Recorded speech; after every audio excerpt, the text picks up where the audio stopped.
Τον ΣΥΡΙΖΑ, καλώς ήρθατε. Τι κάνετε? Είστε πραγματικός, δεν είστε τρόλ. Είστε ένας κανονικός άνθρωπος. Θέλω να σας βάλω κατευθείαν στα βαθιά. Εσείς γνωρίζετε ότι υπάρχουν τέτοιοι κομματικοί στρατοί. Προφανώς το έχετε διαβάσει. Αλλά ενώ γνωρίζετε ότι το κόμμα σας ή η Νέα Δημοκρατία έχει τέτοιο στρατό. Κύριε Ζαχαρέα, εγώ στον ΣΥΡΙΖΑ και ως κυβέρνηση και ως αντιπολίτευση και έχοντας κάνει και υφυπουργός δεν γνωρίζω τέτοιο κομματικό στρατό. Και σας το λέω αυτό με πλήρη υπευθυνότητα και μάλιστα και ως υφυπουργός μετανάστευσης, για έναν χώρο όπου πραγματικά υπήρχαν πολλές φορές διάφορες ειδήσεις, ψευδείς ειδήσεις και τα υπόλοιπα, δεν υπήρχε κανένας συντονισμός ή εξοπλισμός, αν θέλετε, του δικού μας κόμματος για να κάνει τέτοια δουλειά στο διαδίκτυο. Παρ' όλα αυτά, νομίζω ότι αδικεί το ρόλο της αξιωματικής αντιπολίτευσης να παρουσιάζεται ο ΣΥΡΙΖΑ, το κόμμα της αξιωματικής αντιπολίτευσης, ένα κυβερνητικό κόμμα, ότι είναι ένας χώρος ο οποίος δουλεύει με τα μέσα αυτά και επηρεάζει καταστάσεις στη στιγμή, μάλιστα, σας τονίζω, που έχουμε ακούσει πάρα πολλά πράγματα, ειδικά εμείς όλο το προηγούμενο διάστημα. Όμως. De facto αποδεικνύεται ότι και τα δύο κόμματα κατά καιρούς περνάνε τη γραμμή τους μέσα από συγκεκριμένους λογαριασμούς. Όποιος μπαίνει στο Twitter και μάλιστα είναι ενεργός, ξέρει και τα ονόματα. Μάλιστα για κάποιους από αυτούς έχει διαρρεύσει και η πραγματική τους ταυτότητα. Αυτοί λοιπόν δρούν συντονισμένα ταυτόχρονα. Έχουμε δει SMS, έχω δει εγώ με τα μάτια μου SMS και του ΣΥΡΙΖΑ και της Νέας Δημοκρατίας που δίνουν τη γραμμή για να παίξει στα social media. Σε κάποιον τη δίνουν. Ναι, προφανώς δεν είχα αντίστοιχη εμπειρία μέσα. Και αυτό το οποίο θέλω να τονίσω είναι ότι είναι άλλη μία, ξέρετε, τακτική προπαγάνδας. Δεν είναι κάτι διαφορετικό και να μην γελιόμαστε. Είναι πολύ διαφορετικό. Γιατί μιλάς σε ανθρώπους οι οποίοι είναι νησταγμένοι και χαζεύουν το κινητό τους. Ναι. Είναι πολύ διαφορετικό από το να πάρει ο άλλος συνειδητά την εφημερίδα. Όχι, δεν μιλάω. Το να ψάξει κάποιος σκρολάροντας και να βλέπει ειδήσεις θεωρητικά. Σας τονίζω ότι σε κάθε εκλογές ή σε κάθε κρίσιμη πολιτική διαδικασία υπάρχουν, για παράδειγμα, τοπικά, στους νομούς μας, πάρα πολλές φήμες οι οποίες κυκλοφορούν από στόμα σε στόμα, όχι μέσω του διαδικτύου καταναγκαστικά, και αυτό γινόταν όλο το προηγούμενο διάστημα. Αλλά τώρα εσείς μιλάτε τώρα για μια μυγοσκοτόστρα και εγώ ξαφνικά σας λέω ότι ήρθε ένα μπαζούκας. Εσείς αναφέρεστε στην ταχύτητα που έχει και στον όγκο στον οποίο απευθύνεται. Στον όγκο. Άρα λοιπόν, ακριβώς. Άρα λοιπόν, από εδώ και μπρος, νομίζω ότι και οι πολιτικοί και οι πολίτες μπορούν και πρέπει να είναι πολύ πιο υποψιασμένοι για το τι διαβάζουν, για το ποια είναι η πηγή και για το τι ανταποκρίνεται στην πραγματικότητα. Ξέρετε τι μου θυμίζει αυτό? Μου θυμίζει κάποιον ο οποίος είναι θύμα μιας περίστασης και του λέμε πρέπει να προσέξεις για να μην ξαναμιγίνεις θύμα. Δεν είναι πιο προφανές ότι από το να είναι οι πολίτες συνεχώς στην τζίτα και να ψάχνουν να βρουν έναν λογαριασμό, αυτός είναι του ΣΥΡΙΖΑ ή της Νέας Δημοκρατίας, απλώς τα κόμματα να σταματήσουν αυτό το πραγματικά πολιτικά γελίο παιχνίδι? Μόλις μας είπε ο ειδικός ότι δεν έχει κανένα αποτέλεσμα. Και εγώ πιστεύω ότι δεν έχει κανένα αποτέλεσμα και σας τονίζω ότι τα κόμματα έχουν επίσημες ιστοσελίδες, η επίσημη ενημέρωσή τους και οι επίσημες θέσεις, αυτά δηλαδή τα οποία πρέπει να μας αφορούν, είναι ακριβώς μέσα από αυτά. Ωραία. Και αν αποδειχθεί τελικά, θα αποδειχθεί αργά ή γρήγορα, αν πάει ο κύριος Ραγκούσης και το ζητάει, φαντάζομαι ότι δεν το κάνει γιατί θέλει να πλήξει το ΣΥΡΙΖΑ, δεν έχει καμία τέτοια πρόθεση ο κύριος Ραγκούσης. Αν αποδειχθεί ότι υπάρχουν τέτοιοι άνθρωποι οι οποίοι είτε ήταν στελέχοι του κόμματος, είτε είχαν μια έμιστη σχέση, τι πρέπει να γίνει με αυτούς? Ας φτάσουμε στο σημείο αυτό, γιατί μου κάνετε ένα υποθετικό ερώτημα. Εγώ θα σας πω μια πραγματικότητα. Εγώ θα σας πω μια πραγματικότητα την οποία την έχω ζήσει και εγώ προσωπικά. Για παράδειγμα, υπήρχε συγκεκριμένος άνθρωπος, όχι με το δικό του όνομα, αλλά μπορούσε κανείς να τον εντοπίσει λόγω φωτογραφίας, στο διαδίκτυο, ο οποίος διέσπηρε ανυπόστατες φήμες και για το πρόσωπό μου. Κινήθηκα δικαστικά, κέρδισα τη συκοφαντική δυσφήμιση. Τον βρήκατε? Βεβαίως. Και πήγαμε στο δικαστήριο και κερδίθηκε η συκοφαντική δυσφήμιση. Θέλω να πω λοιπόν ότι. Εγώ λέω πολιτικά τι θα συμβεί. Γιατί ο κ. Ραγκούσης θα πάει εκεί, θα τους βρει ενδεχομένως.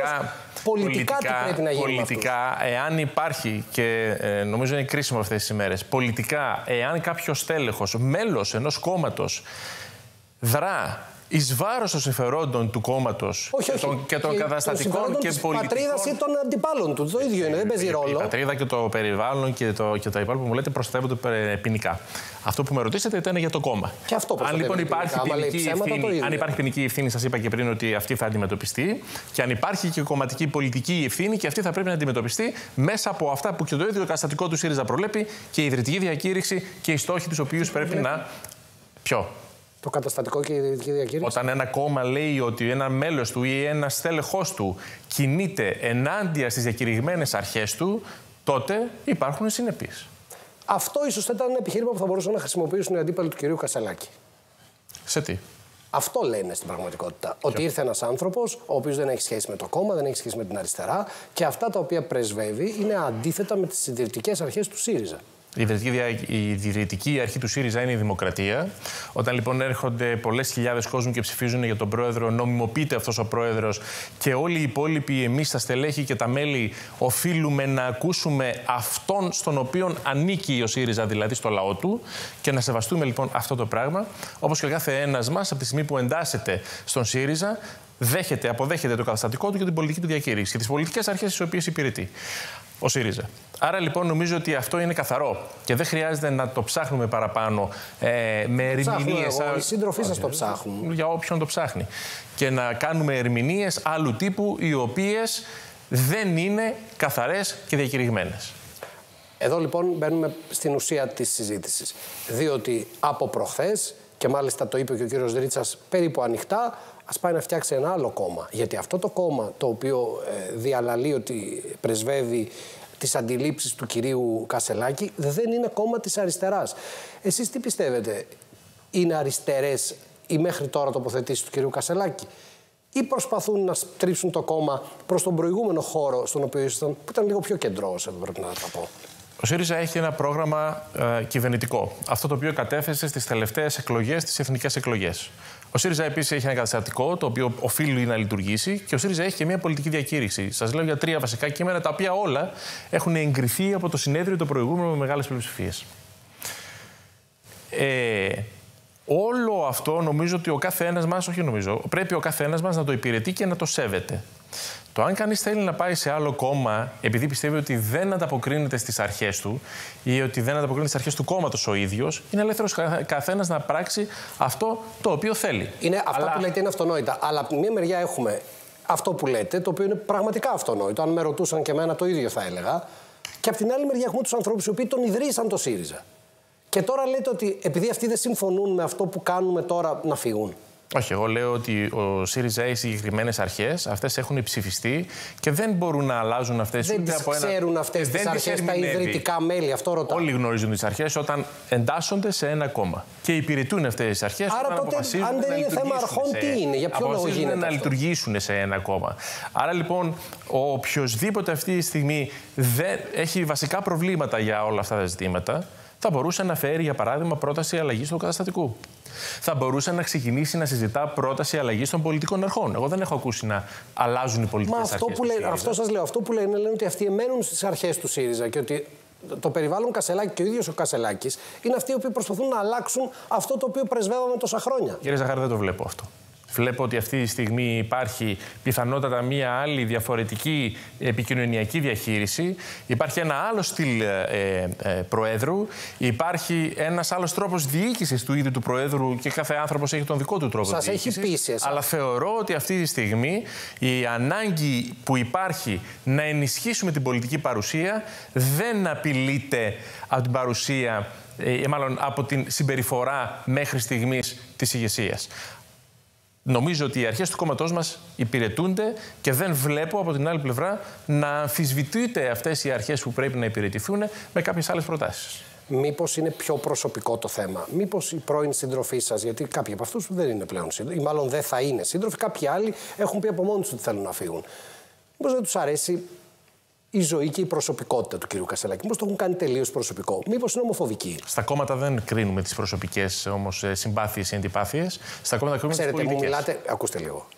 Μου μιλάτε σαν να ήρθα σε ένα πανεπιστήμιο και ακούω έναν καθηγητή να μου λέει αυτό που είναι το αυτονόητο. Το γνωρίζω αυτό. Ρωτάω τι συμβαίνει εκεί. Δεν είναι. Όχι, δεν είναι αυτονόητο αυτό που κάνουν οι σύντροφοί σας. Βεβαίως είναι αυτονόητο. Και είναι αυτονόητο. Είναι αυτονόητο αυτό που κάνει ο κ. Τσακαλώτος και ο κ. Φίλης. Είναι αυτονόητη η λειτουργία που σας περιγράφω. Μα ναι, αλλά αυτή την ήξερα και πριν σας φωνάξω.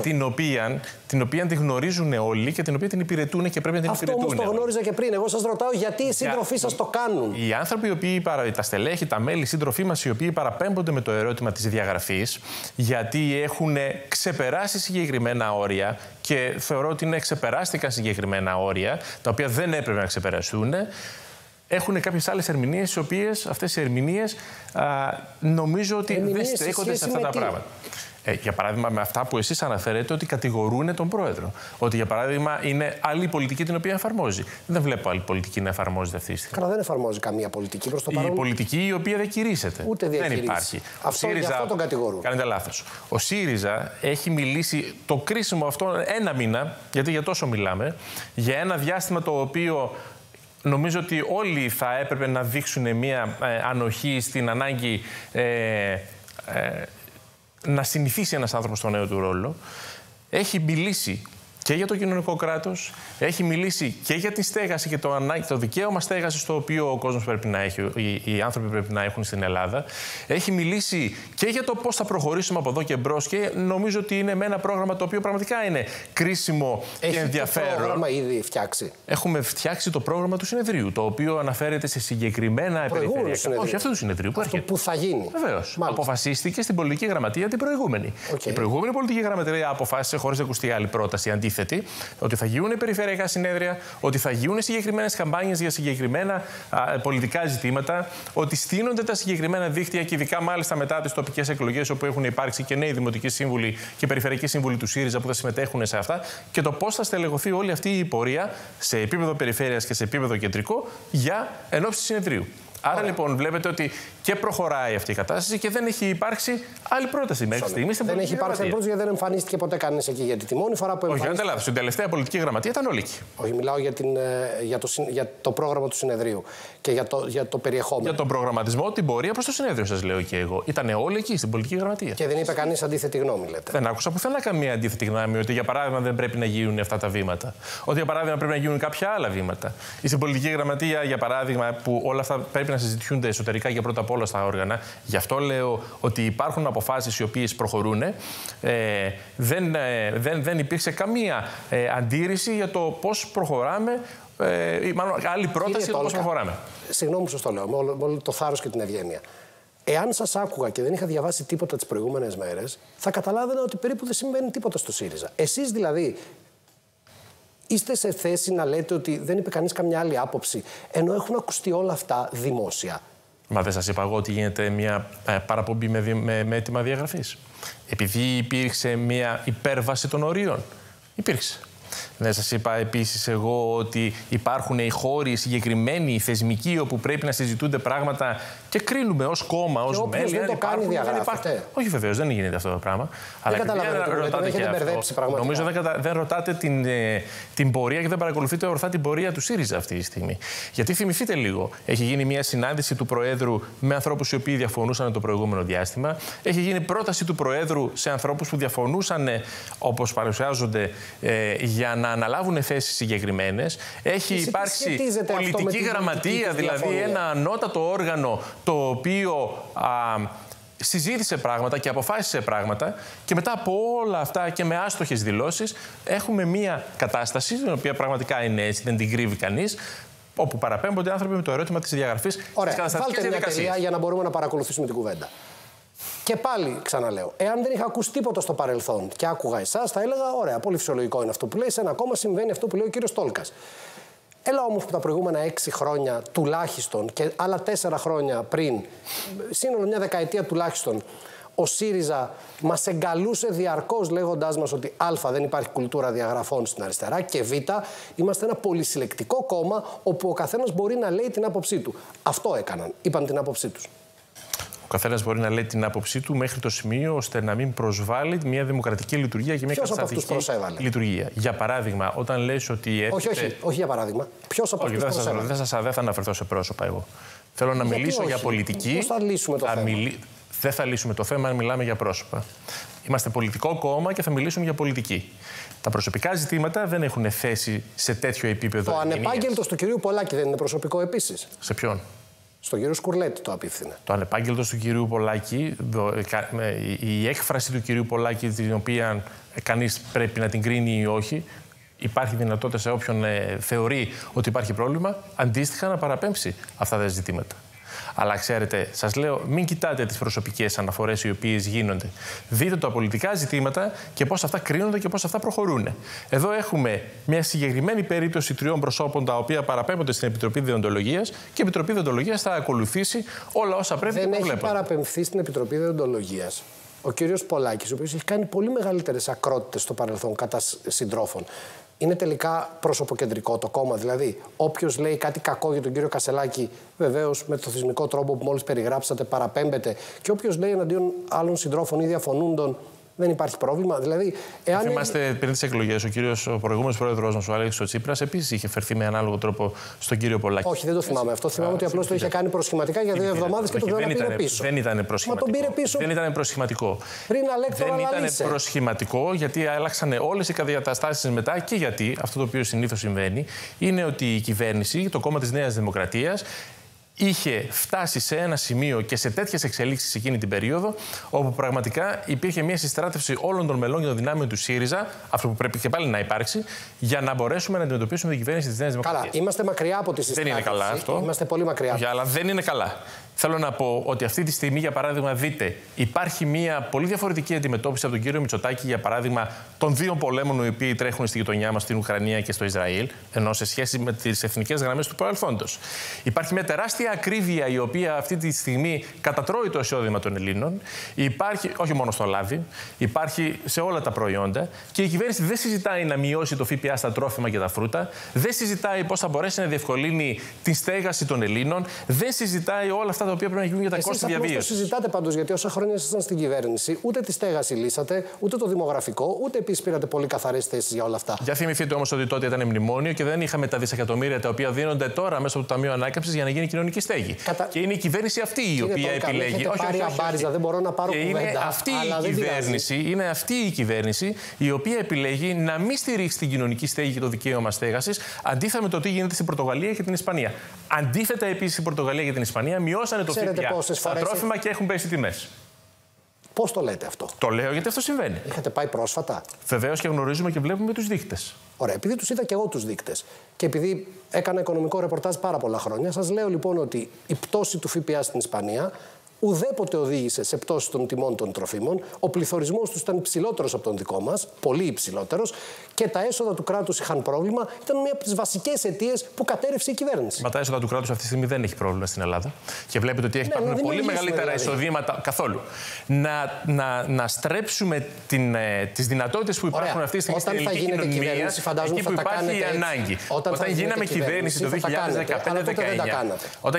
το 2015-19 με τα μνημόνια, δεν υπήρχε καμία δυνατότητα τέτοιας παρέμβασης. Και χωρίς Ταμείο Ανάκαμψης και Συνοχής. Δεν είχατε μνημόνια. Δεν υπήρχε μνημόνιο το 2015-19. Ο πρόεδρος σας είπε ότι. Το 2015-19 δεν υπήρχαν μνημόνια. Δεν υπήρχε επιτήρηση, δεν υπήρχε παρακολούθηση. Αφήστε με να μιλήσω. Δεν ξέρω πώς το κάνετε αυτό στο ΣΥΡΙΖΑ, αλλά μιλάτε. Ηρεμήστε, έχω πάρα πολύ χρόνο. Εγώ θα σας πω πώς το κάνετε αυτό το πράγμα εσείς ενάντια στο ΣΥΡΙΖΑ και να μην συγκρίνετε 2 διαφορετικές περιπτώσεις. Του 2019-2023, 2015-19. Ο πρόεδρος σας είπε ότι βγήκαμε από τα μνημόνια το καλοκαίρι του 2018. Βεβαίως. Γιατί δεν το κάνατε τότε? Πότε? Το 18-19. Το 18-19. Πότε? Το 18 όταν βγήκε η Ελλάδα από τα μνημόνια και προσπαθούσαμε να στήσουμε ουσιαστικά και πάλι τότε όλα τα οικονομικά στοιχεία της χώρας. Μνημόνια ήταν η επιτήρηση.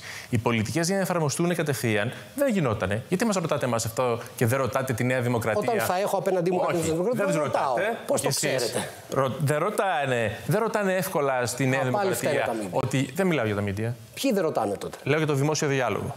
Ο δημόσιος διάλογος σήμερα δεν μπορεί να γίνεται γιατί η κυβέρνηση ΣΥΡΙΖΑ με μνημόνια το 2015-19 δεν έκανε τέτοιου τύπου παρεμβατικές κοινωνικές πολιτικές. Έχετε πάντα την τάση να θέσετε στην ατζέντα του δημοσίου διαλόγου, αλλά δεν γίνεται πάντα. Κάνετε μεγάλο λάθος. Η ατζέντα του δημοσίου διαλόγου δυστυχώς αυτή τη στιγμή είναι πολύ παραπάνω ΣΥΡΙΖΑ από ότι είναι κυβέρνηση.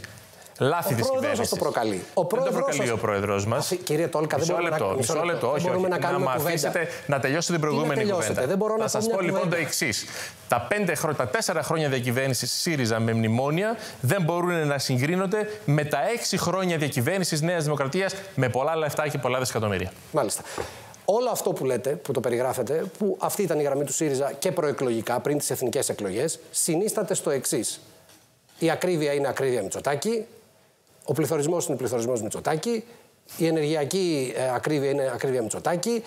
Το πρόβλημα με τα δάση είναι πυρκαγιές Μητσοτάκη. Ο λαός σας αποδοκίμασε γι' αυτό. Όχι, κάνετε λάθος. Το πρόβλημα και οι πυρκαγιές και οι φυσικές καταστροφές δεν είπαμε εμείς ότι είναι πρόβλημα Μητσοτάκη. Ναι, βεβαίως. Είπατε ότι δεν πήρε τα μέτρα που έπρεπε. Ναι, η αντιμετώπιση ήταν πρόβλημα για του Κυριάκου Μητσοτάκη. Όχι, είπατε ότι δεν πήρε και τα μέτρα. Ωραία. Δεν πήρε μέτρα φυσικά πρόληψης και άφησε τη Δαδιά να καίγεται για ένα μήνα. Αυτό αποδοκιμάστηκε. Τη στιγμή που και ένα χρόνο πριν και εγώ ήταν πάλι η Δαδιά. Αυτό όμως αποδοκιμάστηκε. Γιατί το συνεχίζετε? Συνεχίζουμε σε αυτές τις πολιτικές τις οποίες εμείς χρήνουμε ότι πρέπει να κινηθεί η χώρα το επόμενο διάστημα. Μάλιστα. Και ξέρετε, όλο το προηγούμενο διάστημα ο ΣΥΡΙΖΑ καλούνταν να απολογηθεί ξανά για το 15-19. Και αυτό, αν θέλετε, είναι ένα λάθος δικό μας. Απολογούμασταν για το 15-19 αντί να μιλάμε για το 19-23. Εσείς φταίτε γι' αυτό όμως. Βεβαίως, ήταν λάθος δικό μας. Ωραία, ήταν δικό μας λάθος. Τελευταία ερώτηση. Άκουσα χθες τη Μαρία Καρακλούμη, την οποία τη σέβομαι και την εκτιμώ πολύ για τη δουλειά που κάνει και προέρχεται και από το χώρο σας. Φαντάζομαι ότι τη γνωρίζετε και προσωπικά. Βεβαίως. Η οποία είπε ότι στις επόμενες δημοσκοπήσεις θα είστε βέβαια δεύτερο κόμμα, αλλά θα είστε μισή μονάδα μπροστά από το Πασόκ. Μήπως κάτι σημαίνει αυτό? Θεωρώ και νομίζω ότι πρέπει να είμαστε ξεκάθαροι, γιατί ειλικρινά πρέπει να μιλάμε. Θεωρώ ότι σε επόμενες δημοσκοπήσεις ο ΣΥΡΙΖΑ πραγματικά θα δείξει μια κάμψη των ποσοστών του και λόγω όλων των εσωτερικών ζητημάτων τα οποία υπάρχουν αυτή τη στιγμή στο ΣΥΡΙΖΑ και λόγω του ότι υπάρχει μια, υπερχιλής παρουσία της αξιωματικής αντιπολίτευσης, η οποία έχει καλύψει όλες τις αδυναμίες της διακυβέρνησης και όλες τις απουσίες της διακυβέρνησης. Φταίει ο κύριος Κασελάκης γι' αυτό? Ο κύριος Κασελάκης παρουσιάστηκε και ήρθε στο ΣΥΡΙΖΑ και κέρδισε στο ΣΥΡΙΖΑ με ένα στυλ, με ένα προσωπικό στυλ και με μια προσωπική παρουσία η οποία κέρδισε. Ο κύριος Κασελάκης επίσης αυτή τη στιγμή φαίνεται ότι τραβάει τα φόρα της δημοσιότητας, τα οποία πολύ γρήγορα θεωρώ ότι θα έχει την δυνατότητα να τα στρέψει στην πραγματική πολιτική ανάλυση, η οποία πρέπει να γίνει στην Ελλάδα και γίνεται στο ΣΥΡΙΖΑ και με τις παρεμβάσεις και την παρουσία μας στη Βουλή. Το έχει πει εξάλλου και ο ίδιος. Και πολύ γρηγορότερα θα θέσουμε το επόμενο διάστημα και τις σύγχρονες απαντήσεις στα μεγάλα προβλήματα της χώρας. Φταίει ο κύριος Κασελάκης για το γεγονός ότι τα μίντια, και ειδικά αυτά τα μίντια τα οποία έτσι κι αλλιώς τα κατακεραυνώνει ο ΣΥΡΙΖΑ δεκαετίες τώρα, ασχολούνται με αυτά τα οποία ο κύριος Κασελάκης τους δίνει? Ο ΣΥΡΙΖΑ δεν κατακεραυνώνει το γάμο του, το σύντροφό του, το γυμναστήριο. Νομίζω ότι γι' αυτό σας έχει απαντήσει ο κύριος Κασελάκης ο ίδιος. Εμένα προσωπικά όχι. Όχι εσάς, δεν είναι προσωπικά τα ζητήματα. Ούτε προσωπικά με ρωτάτε εσείς, ούτε προσωπικά σας απαντάω. Σας απαντάω λοιπόν για το ερώτημα αυτό, ότι ο ίδιος ο πρόεδρος του ΣΥΡΙΖΑ έχει απαντήσει για τα ζητήματα αυτά. Και δημόσια το είδατε, ότι σταματήστε να ασχολείστε με όλα αυτά τα ζητήματα, να ασχολείστε με όλα αυτά τα ζητήματα και να με ακολουθείτε σε όλα αυτά τα ζητήματα, και ελάτε να ασχοληθούμε για τα άλλα προβλήματα τα οποία υπάρχουν. Να φταίει σε τι? Το ότι ακολουθούν οι κάμερες? Όχι, δεν θεωρώ ότι προκαλεί αυτή τη στιγμή ο πρόεδρος του ΣΥΡΙΖΑ. Θεωρώ ότι υπάρχει ένα μεγάλο ενδιαφέρον, ενός διαφορετικού τρόπου από ό,τι έχει συνηθίσει μέχρι σήμερα ο ΣΥΡΙΖΑ, ο οποίος αυτή τη στιγμή μπορεί να προκαλεί και ένα ενδιαφέρον μεγάλο. Αλλά δεν κατακεραυνώνει ο ΣΥΡΙΖΑ, επειδή το είπατε πριν, ο ΣΥΡΙΖΑ δεν κατακεραυνώνει τα μέσα ενημέρωση όλο το προηγούμενο διάστημα και τόσα χρόνια. Όχι, κάνετε λάθος. Σας έχουμε κατακεραυνώσει τώρα σε αυτή την κουβέντα όχι εσείς. Που έχουμε κάνει. Ο ΣΥΡΙΖΑ είπα, αλλιώς θα ο ΣΥΡΙΖΑ λοιπόν δεν το έχει κάνει αυτό. Ο ΣΥΡΙΖΑ δεν το έχει κάνει αυτό και ο ΣΥΡΙΖΑ έχει περάσει από διάφορες φάσεις απέναντι στα μέσα ενημέρωσης. Έτσι. Όπου και εκεί έχουμε ζητήσει να μπουν όρια και εκεί έχουμε μιλήσει πολιτικά για το ότι πρέπει να υπάρχουν και εκεί άλλες προϋποθέσεις. Και επειδή αναφέρεται το Ινστιτούτο Φλωρεντίας, πρέπει να κλείσω όμως. Με μία δόση ηρωνίας. Καμία δόση ηρωνίας. Υπήρχαν διαφορετικά. Αυτό είπα. Σας θυμίζω λοιπόν, για να μην πάρω παράδειγμα από τον ΣΥΡΙΖΑ, θυμηθείτε όταν υπήρχε μια αντίστοιχη προσπάθεια να μπει μια τάξη στο τηλεοπτικό πεδίο και την προσπάθεια του κυρίου Καραμανλή με το βασικό μέτοχο. Και στις δύο περιπτώσεις θεωρώ ότι κάνατε λάθος. Και ο Καραμανλής. Στις δύο περιπτώσεις τις πολεμήσατε σκληρά. Προφανώς, ήταν και οι δύο λάθος κατά τη δική μου ιδεολογική αντίληψη. Ο κύριος Τόλκας, ο κύριος Άγγελος Τόλκας, στέλεχος του ΣΥΡΙΖΑ Προοδευτική Συμμαχία. Σας εύχομαι πραγματικά καλή τύχη και καλό κουράγιο με όλα αυτά που γίνονται. Ευχαριστώ πολύ για την παρουσία σας. Πάω κατευθείαν σε έναν άνθρωπο ο οποίος θα μας λύσει